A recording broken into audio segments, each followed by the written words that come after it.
Son las 7:47 de la mañana, estamos en vivo, esto es Buenos Días por BPI TV, 8:47 hora de Venezuela. Nosotros avanzamos con más de nuestro programa. El día de hoy vamos a hablar sobre la actualización. Recuerden que este viernes se cumple un año de la invasión de Rusia a Ucrania. Para profundizar en este tema, vamos a hablar sobre la visita histórica del presidente estadounidense Joe Biden a Kiev, la capital de Ucrania, y saludamos justamente al internacionalista Ricardo Smith Nieves para que nos brinde su análisis. Ricardo, buenos días, gracias por acompañarnos.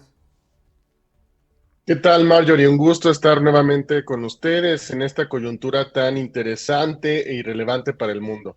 Así es, el gusto siempre es mío. Quisiera que habláramos sobre, cronológicamente, sobre esta visita del presidente, aún y con todos los riesgos, se dirigió a Ucrania y caminó por algunas calles Sí. principales de la capital junto al presidente Zelensky. ¿Qué se traduce de esta visita? Bueno, primero, evidentemente hay una intención de demostrar que existe un apoyo por parte de Estados Unidos a Ucrania en un momento, el aniversario de la invasión rusa al territorio ucraniano, en el que muchas personas esperan un posible recrudecimiento de la guerra. Un recrudecimiento ya sea porque Rusia comience una ofensiva, muchos observadores y analistas de seguridad esperan esta nueva ofensiva por parte de Rusia. Y por otro lado, también es posible que los ucranianos tengan algo listo.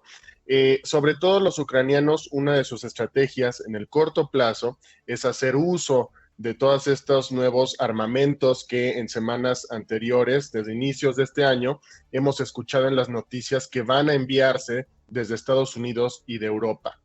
Es importante porque esperábamos, muchas personas que analizan la guerra y que la siguen, esperaban que conforme avanzaran los meses y conforme también se hiciera más larga esta guerra, también crecería algo que se conoce como fatiga, la fatiga de la guerra, sobre todo entre la gente de Europa, entre la gente de Estados Unidos. ¿Por qué? Porque, bueno, uno podría pensar que en un inicio ciertos sectores de la población europea, de los países europeos, podrían pensar que ya están hartos de estos precios altos de la energía, que ya están hartos de esta inflación prolongada que según el Fondo Monetario Internacional y muchas otras organizaciones, pues está alimentada por la guerra en Ucrania. Que están también un poco hartos de este sentido de inseguridad constante que se está generalizando. Y pues por lo tanto también muchas personas predecían que iba a haber una presión hacia los gobernantes de acabar con la guerra. Eso también se esperaba por algunos en Estados Unidos. Creo que este mensaje de Joe Biden, esta visita, precisamente lanza una muestra de que el apoyo de Estados Unidos por ahora será constante, que no hay una fatiga de la guerra, y creo que también eso es lo que están demostrando los europeos con los discursos que están dirigiendo pues recientemente, sobre todo Marjorie, hay que recordar que no solamente tuvimos la visita de Joe Biden a Ucrania, sino que este fin de semana se llevó a cabo la conferencia de seguridad de Múnich en Alemania, que digamos es como la conferencia global de seguridad, el Davos de la seguridad, ¿no? Donde se reúnen todos los grandes generales, expertos, consultores para debatir qué es lo que viene en términos de riesgos militares, riesgos de seguridad. Y bueno, tan importante es que el año pasado mismo, pues la estrella fue Zelensky, quien pues advertía al mundo de una inminente invasión de Rusia. Así que pues estamos, yo creo, de cara a sí una nueva etapa del conflicto en el que veremos si realmente se convierte en una guerra prolongada y también en la que todavía está por verse si la fatiga de la guerra debilitará a la Alianza Occidental. Hay un tema que genera gran preocupación, Ricardo, y me encantaría conocer tu opinión. Por un lado, el presidente Zelensky dijo ayer que si China le brinda apoyo a Rusia, estaría propiciando una guerra Sí. mundial. Por el otro, veíamos la participación el día de hoy de Vladimir Putin, que afirmó en la Asamblea Federal de Rusia que la invasión a Ucrania fue necesaria para defender a Rusia. Él dice que Occidente se estaba preparando justamente para que Ucrania atacara a Rusia con toda esta dotación de armamento. ¿Qué piensas tú sobre estas consideraciones tan delicadas? Sí, digamos, ahora lo que tenemos es la probabilidad o los riesgos de que esto se convierta en de un conflicto regional, en un conflicto que estaba localizado pues en el este de Europa y que representaba un riesgo en términos de seguridad nacional para los actores involucrados directamente, ¿no? Entonces, eso era lo que veíamos durante los primeros meses del año pasado, era un conflicto entre Rusia, Ucrania, con implicaciones de seguridad para los europeos, sobre todo para Europa del Este, que lo veía como un asunto esencial. Y digamos, el riesgo más grande era que Rusia tuviera algún tipo de ataque directo hacia los miembros, alguno de los miembros de la OTAN, y que eso desencadenara la cláusula del Tratado del Atlántico Norte que obliga a todos los demás aliados a defender a cualquier miembro que se encuentre en aprietos o que sea atacado. Ese era el riesgo en ese momento. Creo que en este momento hay un riesgo adicional que tiene que ver más con Estados Unidos, que conforme crece digamos, el envío de armas de los estadounidenses, porque ahora, digamos, no solamente estamos hablando de pistolas o no, de la mente de las Claro. personas que nos escuchan pueden pensar pistolas o municiones, no, estamos hablando de vehículos, de aditamentos grandes para la guerra como tanques, como sistemas Patriot de misiles que están compuestos por varios camiones para detectar pues repeler misiles, ataques de misiles, y digamos armamentos bastante caros que sí implican un interés mucho más grande de los Estados Unidos. Entonces ese era uno de los riesgos. Ahora se une el riesgo de tener también a China que apoye a Rusia, y es que la diplomacia estadounidense desde un principio había mantenido canales con China y les habían advertido que preferían que ellos no se involucraran en este conflicto para evitar que se convirtiera en algo mucho más global. También es cierto que, desde un sentido de vista un poco más crítico hacia la parte occidental, es difícil pedir a tu contraparte, ¿no? A la otra potencia, que no se involucre cuando tú estás totalmente involucrado en algo que ya todos sabemos no es un conflicto local, sino global, ¿no? Así que también para una potencia que, como es China, que quiere proyectar su poder, y ya sabemos que lo proyecta en África, en América Latina, en Asia misma, me parece que era difícil no esperar que se metieran también en este conflicto, ¿Qué ¿no? impacto tiene la guerra en Ucrania para Estados Unidos? Bueno, el año pasado sabemos que primero sobre el plano económico, pues ha tenido un impacto sobre el aumento, la escalada de precios, sobre todo sobre el plano energético, también sobre materias primas. Rusia sabemos que es un gran participante o era, vamos a ver qué sigue en el futuro, pero es un gran participante en los mercados de materias primas, desde metales hasta minerales que tienen que ver con vehículos eléctricos. Y bueno, realmente muchas cadenas de suministro hemos visto que esto las ha alterado, ha aumentado los precios y la inflación, al parecer, según los últimos pronósticos, no va a retroceder hacia niveles previos a la guerra. Parece ser que va a bajar un poco, pero en 8 de cada 10 países del mundo la inflación se mantiene por encima de niveles previos a la guerra en Ucrania. Eso es por un lado. Por el lado político, pues sí hemos visto que ha avivado el debate en política exterior en Estados Unidos.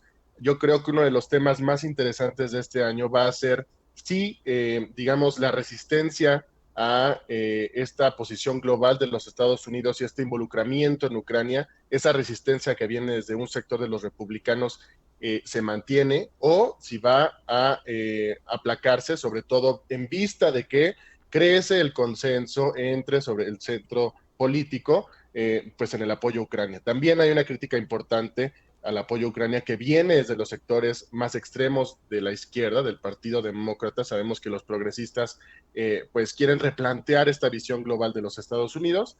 Eso también pues va a tener que verse. Y bueno, también me parece que hay un debate interesante sobre el liderazgo de Estados Unidos en el mundo. Antes de que llegara Joe Biden a la presidencia, todos estábamos cuestionando si realmente queríamos un Estados Unidos pues tan complejo, con tantas contradicciones internas para que liderara a un mundo que es cada vez multipolar. Creo que después de la guerra en Ucrania, Estados Unidos está intentando recuperar todas esas bases de proyección de poder que tenía anteriormente, y está buscando sobre todo ser líder en Europa, ¿no? Me parece que eso también está cambiando. Creo que los europeos en este momento están mucho más alineados a Estados Unidos que antes de la guerra. Lo que sí creo que cambia en términos de liderazgo global es que con otros países en vías de desarrollo en otros continentes, ese liderazgo está un poco más puesto en entredicho.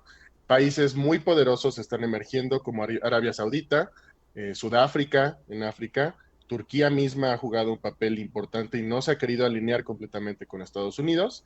En América Latina, tú sabes bien, Marjorie, que también el debate está muy avivado. En México mismo, el presidente intenta mantener cierta independencia, al menos discursiva. Y bueno, lo mismo también Gustavo Petro, Boric un poco menos, pero digamos, hay todo un debate en cada región del mundo sobre este liderazgo global. Sí, Ricardo, me encantaría conocer tu opinión sobre la política exterior de Biden en el tema de Ucrania. Por un lado, le critican si brinda apoyo, que anunció un nuevo paquete de apoyo financiero, de sanciones para funcionarios rusos, y por el otro, le critican si no brinda el apoyo suficiente. ¿Cómo ves tú su política exterior en esta materia? Bueno, me parece que la crítica principal sobre no brindar el apoyo suficiente, pues viene de un intento, sobre todo por parte de Ucrania, de desarrollar una narrativa, un discurso mediante el cual puedan apelar a los sentimientos de la población y de los líderes en Europa y en Estados Unidos para enviar cada vez más armas. Creo que eso ha sido uno de los aciertos de Zelensky, un acierto que se ha discutido mucho en textos especializados de política exterior durante este último año, ¿no? En términos de comunicación política, Zelensky ha desarrollado un argumento muy convincente sobre por qué las democracias en Estados Unidos, en Europa, Reino Unido, tienen un interés directo en seguir enviando armas a Ucrania, a pesar de que ellos mismos no están en la línea de ataque, ¿no? Y por ello, si tú lo has visto en los discursos de Zelensky, en sus visitas, en sus transmisiones, él busca que le envíen más y más armas. Primero buscaba que le enviaran armamentos antiaéreos, después quiere que le envíen aviones, jets, queremos jets. Ahora, más recientemente fue todo el tema de los tanques pesados, los tanques Leopardo, como se les llamaba allá en Europa. Eh, y bueno, creo que esta es, digamos, una estrategia para poder involucrar cada vez más a la Alianza Occidental y poder darle más capacidades a Ucrania en un momento en el que pues Ucrania se veía desesperadamente solo. Por otro lado, yo creo que ya digamos, viéndolo de manera un poco más fría, me parece que también la administración Biden está tratando de encontrar un balance, un equilibrio entre sí enviar ayuda, entre sí verse como un país con responsabilidad en este conflicto y por el otro también, pues no quiere, digamos, enviar armas a un nivel tal o con un nivel de fuerza tal que pueda ser interpretado por Rusia y que pueda ser vendido por Rusia como un intento de pues atacar directamente o amenazar la supervivencia de Rusia mismo como Estado, que sería catastrófico. Si Rusia encuentra argumentos suficientes para concluir que quieren destruir su soberanía, su existencia como Estado-nación, entonces es cuando entraremos en un conflicto un poco más peligroso. Ricardo, ya para finalizar, ¿cuáles son las expectativas de la visita del presidente Biden a Polonia? Bueno, creo que una de las principales expectativas es que Biden escuche las voces de los países de Europa del Este, que son los países que, digamos, desde el principio de la guerra han tenido una voz mucho más crítica hacia Rusia, que han advertido a los demás sobre la necesidad de armar el flanco oriental de la OTAN, que era necesario invertir más en armamento, que era necesario enviar más tropas. Y bueno, habrá que escuchar estas voces que tienen cada vez mucho más peso y ver si Biden también está dispuesto a seguir este camino armamentista o si por el contrario empezará a establecer canales de diplomacia que cada vez son más necesarios en un momento en el que también, pues ahora se anuncia la suspensión del tratado de no proliferación de armas nucleares entre Estados Unidos y Rusia, un tratado de 2010 que ya lo mencionabas hace un rato, Marjorie, muy importante que por ahora está suspendido, al menos por la parte rusa. Ricardo, gracias por tu participación, por tu análisis asertivo que nos permite entender un poco lo que está ocurriendo en la situación de Rusia y Ucrania. Estaremos atentos a nuevos anuncios para hacer futuros contactos. Feliz día para ti. Feliz día, muchas gracias por la invitación, un gusto. El gusto siempre es nuestro. Era Ricardo Smith Nieves, internacionalista, hablando hoy sobre esta situación. Recordemos que el viernes se cumple un año de la invasión de Rusia a Ucrania. Estamos conversando sobre la visita del presidente Biden y las posibles implicaciones para el resto de los países. Hacemos una breve pausa, los dejamos de inmediato con el pronóstico del tiempo en América Latina y ya volvemos con más de Buenos Días.